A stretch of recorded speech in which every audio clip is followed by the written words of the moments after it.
So it's my pleasure to introduce Lyn Lovell. Been a resident in Glastonbury for 20 years. And thank you for inviting us to your beautiful house in your garden today, Lyn.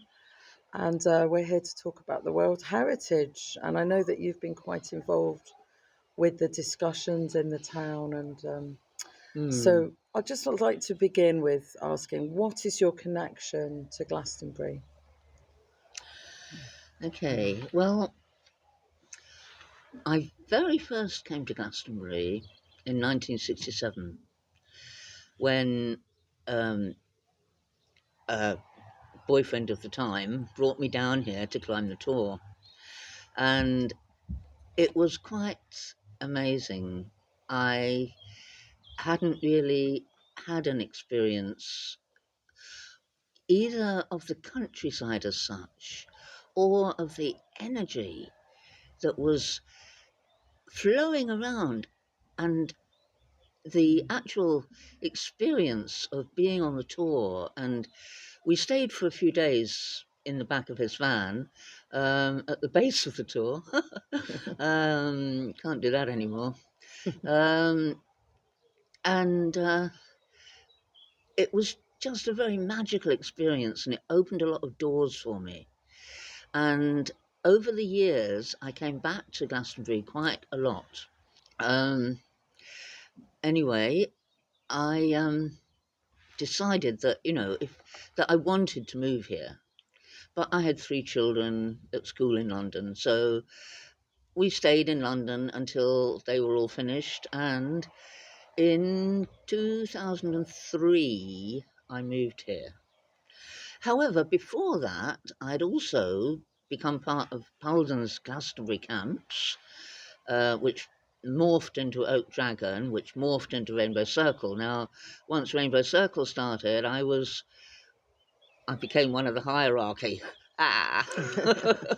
And I used to organise the meetings, AGMs and such. And quite often, very often, they would be in the assembly rooms here. I was also part of the crowdfunding. I contributed towards the crowdfunding of the assembly rooms when it first started.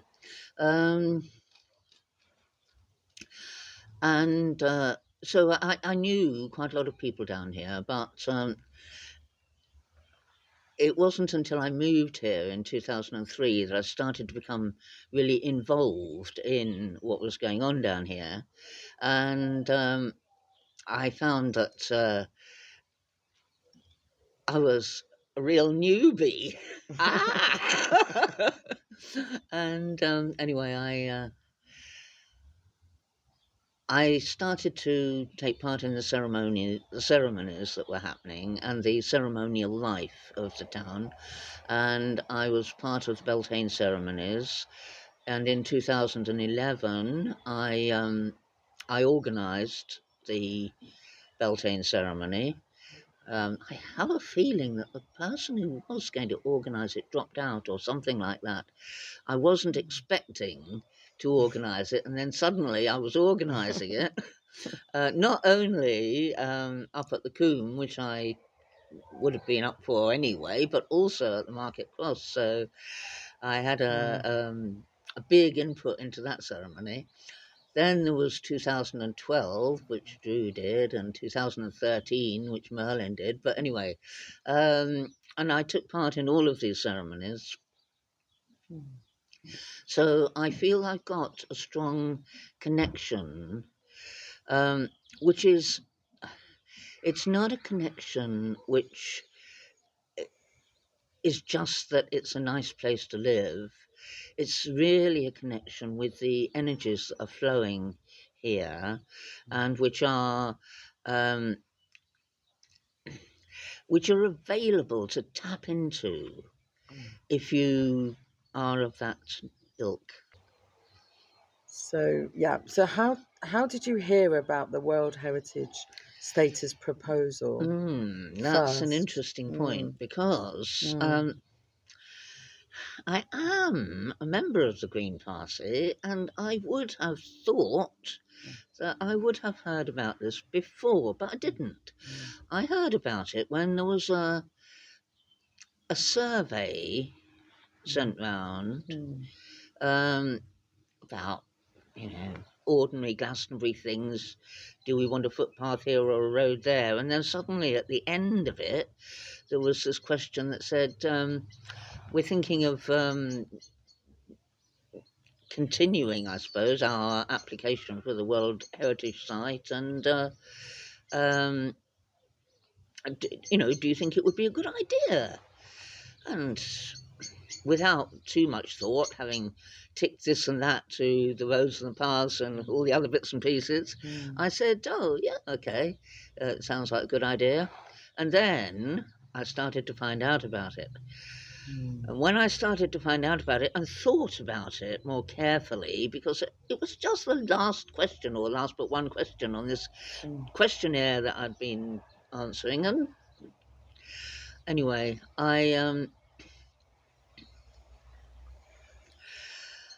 I found out that it had huge implications that I hadn't actually considered. And this is something which I feel is very important when we're going to be doing a survey of whether people want World Heritage status or not. There needs to be education, there needs to be information before people casually tick yes or no. And I don't see that happening at all. It may be happening, but I haven't noticed it. What I have discovered, is that the council has spent loads of money on consultations. Now, these consultations cost a fortune. They've already spent about, 14,000, is it, on consultations, something like that? Over 10,000. Over 10,000, to date, yeah. And they've got another 30,000 lined up to spend on people who are just giving their opinions and telling us things that we could find out from the internet anyway. And we certainly don't need to pay huge amounts of money to people who are going to do consultations, which actually takes that money, goes out of Glastonbury.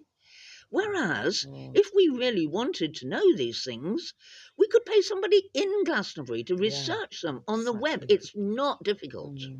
Exactly. And I don't think we should be spending Glastonbury money. It's our money. And I don't think we should be spending it on people who read and sign bits of paper all the time. I'm sorry, but that's how I see it. So I didn't hear about it until I got this questionnaire, and I think it's unlikely that there will be a wide variety of people who know anything about it at all. Lyn, was the questionnaire through the post, or was it online? It was through the post. The questionnaire was through the post. I was one of the lucky ones, apparently, who got it through the post, and many people didn't, because there was a mix-up with the postal situation somehow or other, and not all the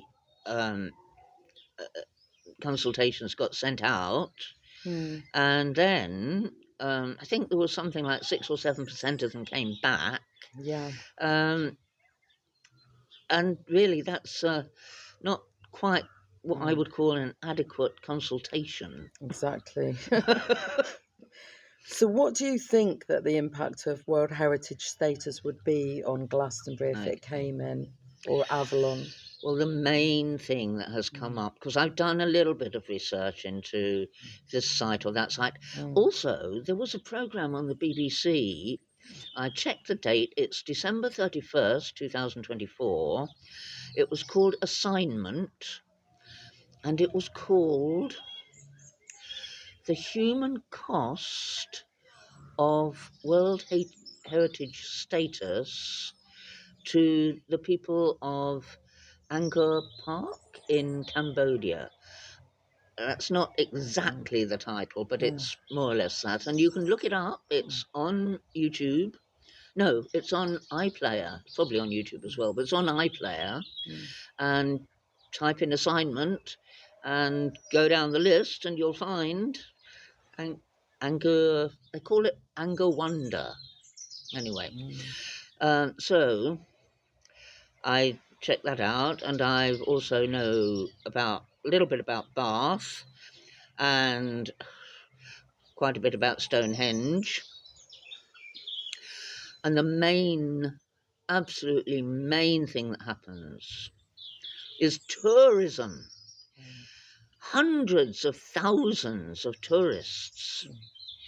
Now, yes, I know we need tourists, but we have tourists. We don't need more tourists than what we have. And people often say, well, they're not just tourists, they're pilgrims. But there's a very great difference between a pilgrim and a tourist. A pilgrim doesn't come on a coach, jump off, run round the town, up and down the tour, get on the coach and go home. Now,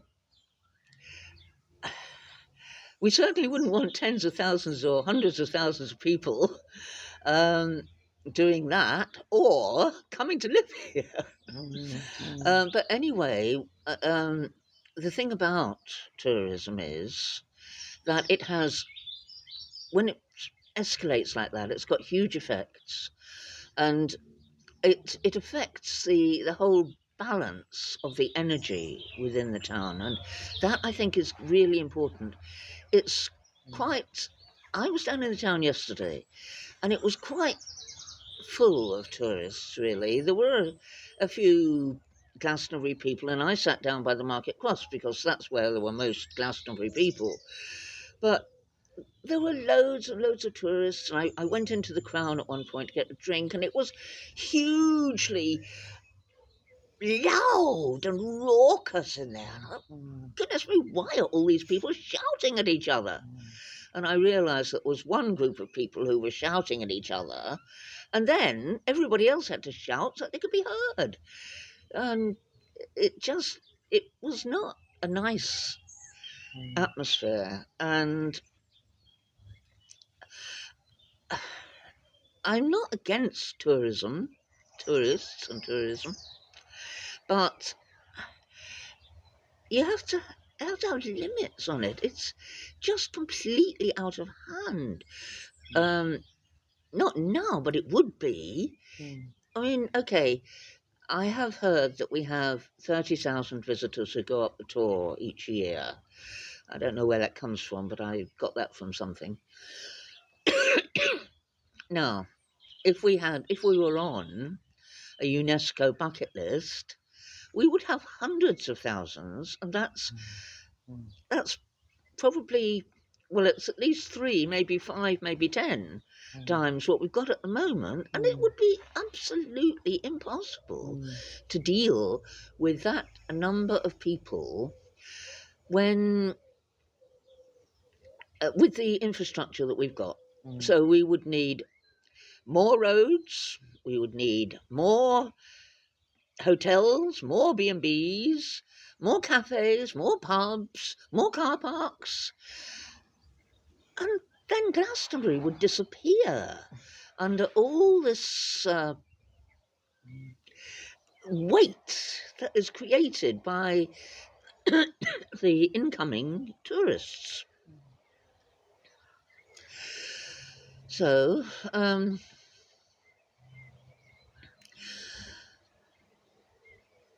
the tour itself it's okay now because they've concreted it. When I first came here, the paths were all mud, but the tour was not coping with that very well. So they put in the concrete. Now we've got steps up the back and steps up the front. But even so, the paths are narrow and they're not suitable for hundreds of thousands of tourists.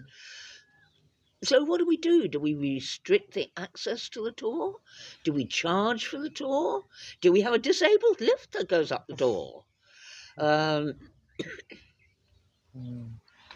it's very difficult to know how Glastonbury, as a small town, although I prefer to think of it as a large village, seeing that Street is still a village and it's 3 times the size of Ust, Swamped, yeah. swamped by all this incoming energy. Yeah.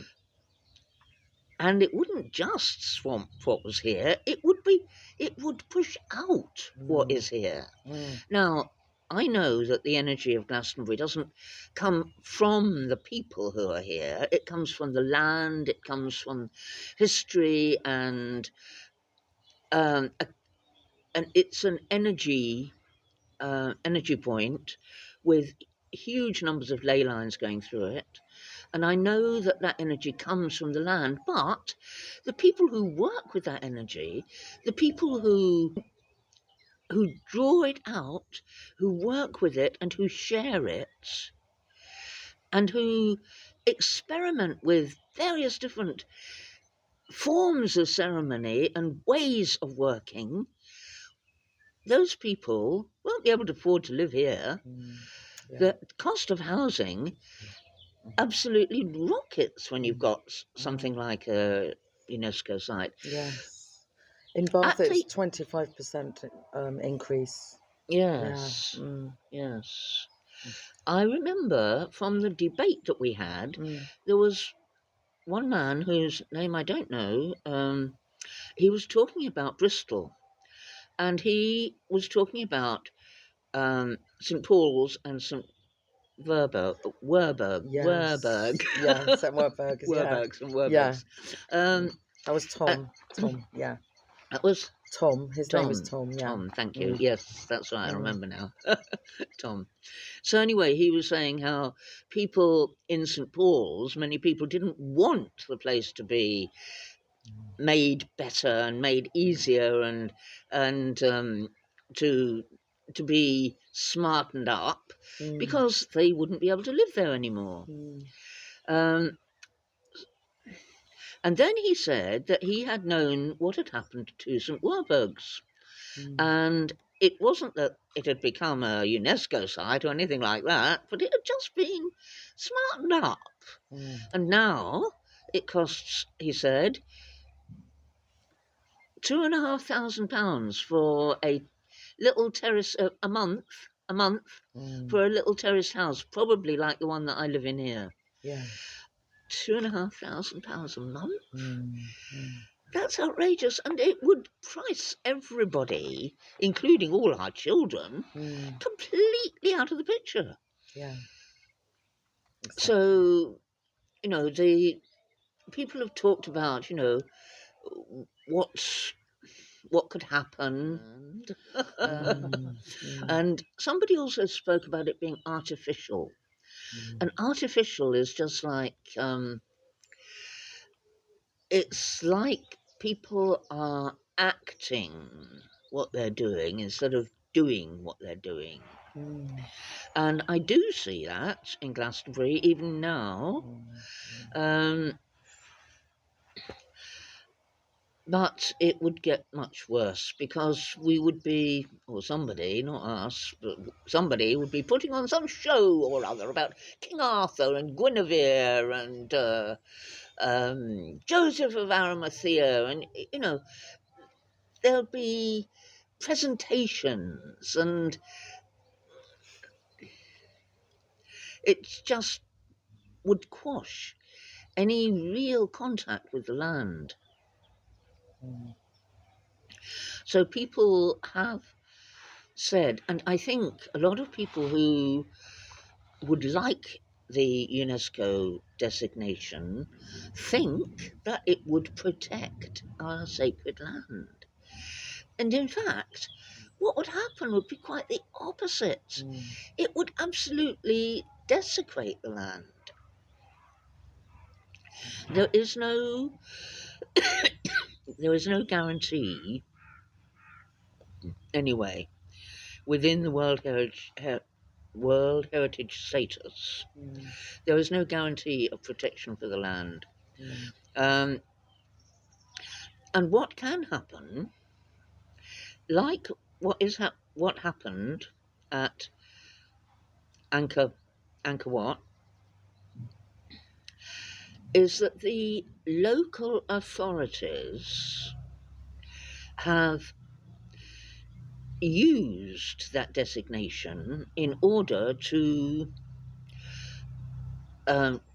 smarten the place up and move out all these villagers. Now, we have a council at the moment whom I think are totally sincere and want to have things work out well for Glastonbury. May Glastonbury flourish. Yes, well, are we just talking about commercialism? Are we just talking about people who make things and sell them, and people who run cafes and restaurants and hotels and etc.? Are we just talking about them making loads of money? Because that's not what I call flourishing. What I think we need here is artisan opportunities. And I'm hoping that the down at the Bailey's buildings, that there will be that sort of centre created down there. And that will be great for the town.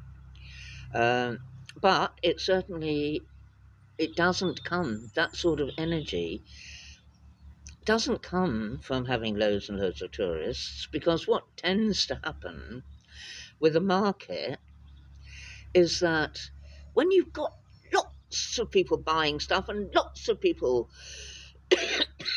wanting special things, there's not enough people to make them, so they buy them in.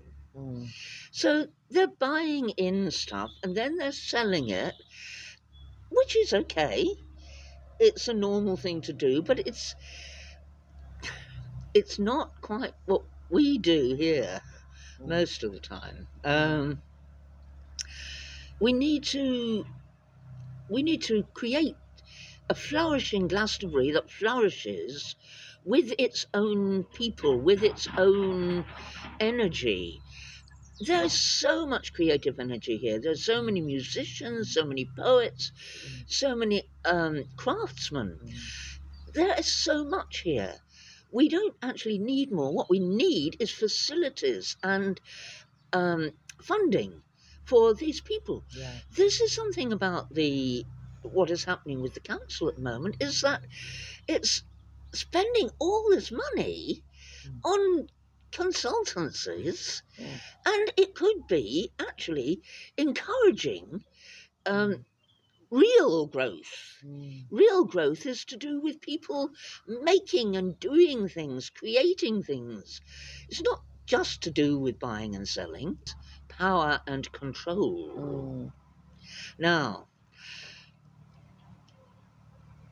I remember talking to John Cousins, who said that, I think this was not too long ago, I don't know whether we're talking about which government we're talking about, but he said the government's not on our side. And, what we're talking about is not the next level up, which is national, from the national, which is international. We're talking about a huge, amazing part of the United Nations. Huge amount of power and money and influence. And where are we in this? We won't be able to do things that we want to do because, they might damage this image that people have. And for people who don't know, UNESCO is the so-called educational branch of the UN, isn't it? Yes, and the World Heritage status is part of the UNESCO portfolio. Exactly. So you've expressed a lot of your fears, so those are your main fears about it coming in, and also you've mentioned other sites worldwide. like Angkor Wat. Are there any other Ah, sites that yes, you've heard of? that's right. Mm, Yes, I did mention. Did I mention Bath? I don't you know whether did. I You mentioned touched Bath. upon Yes, it. right. Yeah. Well, Mm, really, I probably haven't said anything about Stonehenge. mm, Now, mm, Stonehenge has been part of my reality for about 50 years, mm, and I I really, really didn't want that road to be built underneath that by underpass. And okay, the government are not going to build the underpass underneath, mm, but the reason for that is they haven't got enough money. mm, If they had enough money, I think they would do it. mm, But what has happened to Stonehenge is extraordinary. When I first went to Stonehenge, you could just walk in. mm, Um, you could you walked in from the road. I can't remember whether the underpass was there when I very first went there, but anyway, now there's an underpass. But you could walk in through there. There was no restrictions. Um, I think probably the underpass wasn't there because I think when the underpass came, they started charging. Because I was part of the Druid Order, I was able to visit without paying, but that was that wasn't general. That wasn't for everyone, and it was a lot of money. And it's I think it's it's an 30. absolute. Mm, yeah. Yeah. Somebody spoke. I think it was Loka Bandhu who spoke at the debate about spiritual Disneyland, and Stonehenge. What a spiritual Disneyland that has Mm, become! mm, It is horrendous, and it's got a huge complex of I mean, it's outside the area, but it's a huge complex of car parks and restaurants, not cafes, mm, restaurants, darling, mm, and you know, filling stations and plug-in places and everything that you could possibly need as a tourist, not as somebody who wants to come and mm, honour the memory of our ancestors, mm, to feel the energy of the stones, to walk the paths that used to be walked by the ancient people here. mm, That's not what happens at Stonehenge anymore, no. but it is what used to happen. So I, I know that it isn't totally down to the World Heritage Mm, status mm, because it's actually managed by English Heritage. And mm, it's English Heritage actually mm, that have made it into this horrendous Disneyland. mm, mm, But at the same time, they were able to do so on the back of this designation, just like in mm, Angkor Wat, ah, where the authorities ran with the designation to say, oh, well, we have to do this and we have to do that because it's the World Heritage Site, it's UNESCO, we've got to do this. mm, Now, I don't suppose English heritage had to be that dramatic, but nevertheless, mm, they probably would not have been able to create this Disneyland um, if it hadn't been for the designation. I'm not mm, sure about that, but it seems very likely. And the other thing to remember about that, because um, one thing that John said was that, oh, well, we'll be in charge. And I thought, will we? mm, And who is we? And, mm, I'm getting old. Even John's getting old. We're not going to be here forever. mm, mm, Um, and who knows what's going to happen next here? mm, When I first came here, it was a Tory government full of Freemasons. And then it became more balanced, and then it became a green. Now it's, I think it's certainly still green, but it's got more diversity as well. Um, but you don't know. You need to make rules and decisions with the idea that they can't somehow be subverted and changed when the people who are in charge of them change, Mm. because they do. Mm. And we don't know how and where this might all lead us. Mm. So we've talked a lot about the fears about World Heritage status. Are there any benefits at all? I mean, you touched upon the financial benefits, but Yes, well, that is could there actually, be any? this is the only thing that I can see. Mm, mm, I have thought about that question, and I thought, mm, well, what does it mean? I mm, mean, what are the benefits? We don't really want all these tourists unless we're talking about money. mm, We don't really want. Um, I mean, it's good to think that the UNESCO World Heritage status is honouring the land that we know is sacred. But the implications of that and what will happen from that, I can't see any. I can't see anywhere where this is actually going to be of benefit to the whole of the town. I can see that the commercial side of the town mm, might flourish in mm, that they get more money, mm, but mm, the sacred land will not be protected. Housing estates will need to be built. Where, how are we going to protect our land? mm, Um, that's a question that I'd like to address, but not here because it's not part of this particular discussion. mm, But we do need to work out how to protect our land. But I don't think it's through the World Heritage. I think it will produce mm. the opposite to that. Yeah. But that is a question that's come out of this discussion, isn't it? So it's very important that we look at that question Yes, in the indeed. Yeah, future. yeah. So why, Lyn, do you think that this should be stopped now? I mean, obviously they've formed a working group. They're ploughing on with it. Yes. They've got 12 members. Is it 12 members of the public? 16, I think. 16 altogether. Oh, yeah. So what Yeah, do you that's right. think? Do you think how could we stop it, and why should we stop it Well, now? why should we stop Mm, it? Okay, so firstly,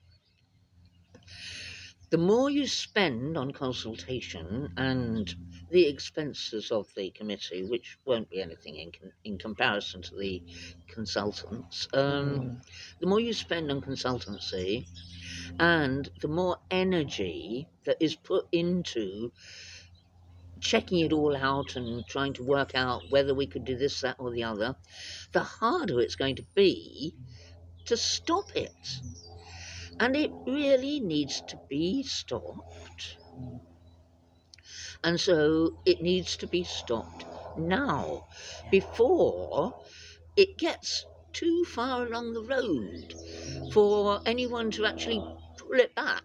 mm, But the other thing is that all the time that they are employing these consultants, they are spending the money that could be spent so much more productively within the town. And that's really important because we do live in quite a poor area in terms of money. mm, When a place suddenly acquires a lot of money, we can see this to a certain extent mm. with the town deal that's been happening, Yes. because in the end, we've had to find lots of other sources of money in order to complete the projects that were originally supposed to cost a certain amount and which ended up costing much more. Um, but there's also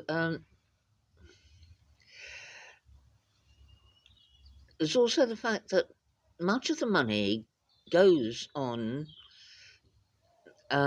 administration, Mm, and that administrative money, some of it needs doing, but some of it is just repetitive. It's going over and over old ground. mm, And I mean, I heard from the Red Brick building about the Life Factory, And apparently they've had various different people trying to do their accounts, and they come in and say, oh well, no, it has to be, it's all a terrible mess, we've got to change it, we've got to start again, and it's like, it's just, it's such a waste of money. It's such a waste of money trying to work out how it's been misspent, or how it's come to this amount, and why it is that the Life Factory has been sitting there all winter with no roof. And a lot of money doesn't always mean that it gets spent well. No.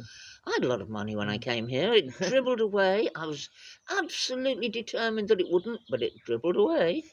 And that's what money does. You've got it in your pocket and you spend it. And I'm sure that's no different for, the council and people who are working things out. Because since they don't know the answers, they want to pay somebody else who does. But quite often, when you live in a place like Glastonbury, it's much more beneficial, as I said earlier, to pay the people who are here to do the work, because the money then stays in the town rather than going into some bank account somewhere. And Lyn, did you know the overall cost of implementing it? How much it would be? So, I mean, even in 2000, World Heritage. Yeah, a number of years ago, it was going to be sort of something between 400,000 and 700,000. So it would be even more than that now. So I'm afraid I have no idea, but these figures send me into spasms of despair, to be quite honest. Absolutely, yeah. Why are we wasting all this money when it will actually make things so much worse? Yes, exactly. And it will ruin the town. And it's, it's hard enough to keep the energy flowing in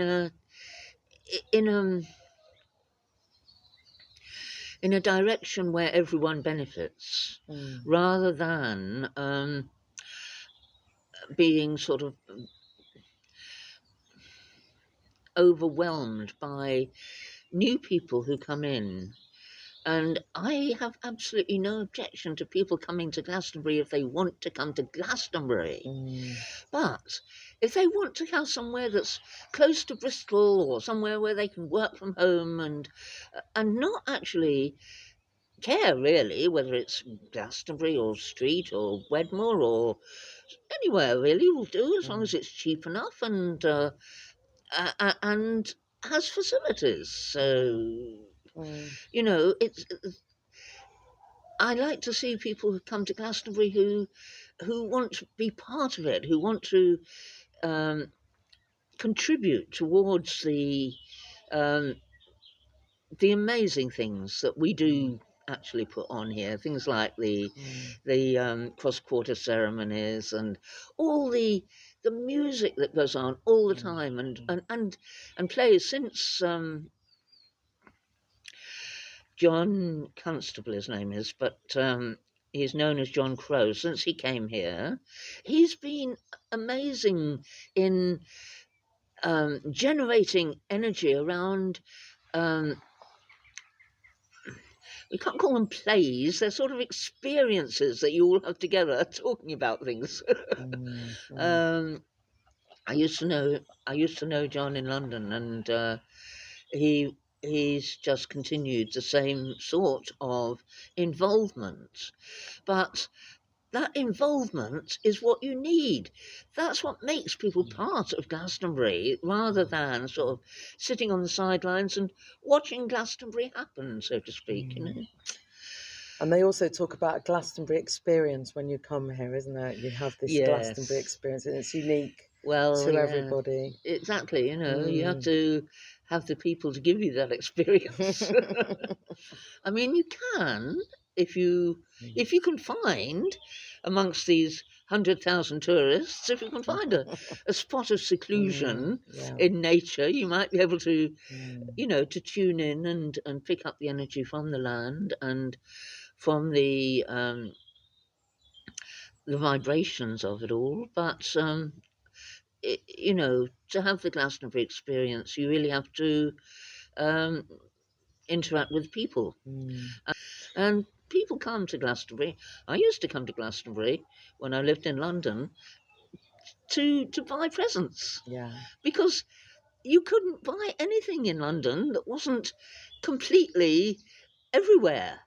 Made in China or Made in something. China, yes, indeed. So do you think that would change? Do you think the independent shops would change if World Heritage came in? Do you think Oh, it's the difficult to know. mm, Depends who's mm, running them, really. But mm, on the whole, what tends to happen eventually is that when they want to move on for some reason or another, it'll get bought up by somebody who will do a different sort of energy mm, with it. mm, I think a lot of the people who work in the shops here at the moment are really, they're really old Glastonbury people. I mean, they don't mean they're old in age, but they're old mm, in the way that old Glastonbury is so potent. mm. Um, but it's not all. And we've got a Papa John's here now, haven't we? It's gone now. Oh, is it gone? Yeah, didn't I was last. looking at it. I was wondering if it was gone. I was looking at it yesterday. I was thinking, doesn't look as if it's open. I wonder if it's closed. Yes. Some people would say there would be more chain shops and hotels Yes. if World Heritage came in as Oh, well. yes, of Yeah. course. I mean, Mm. apparently they've got McDonald's in Angkor. Angkor Wat, Oh, sorry. right. Angkor. Oh, wow. Yeah. Or in the park, I suppose. Well, Anyway. thank you so much, Lyn. It's been amazing listening to you and listening to all your experiences and your knowledge and I your wish I had prepared it better, I research. have to say. You did brilliantly. It was really interesting. Thank you.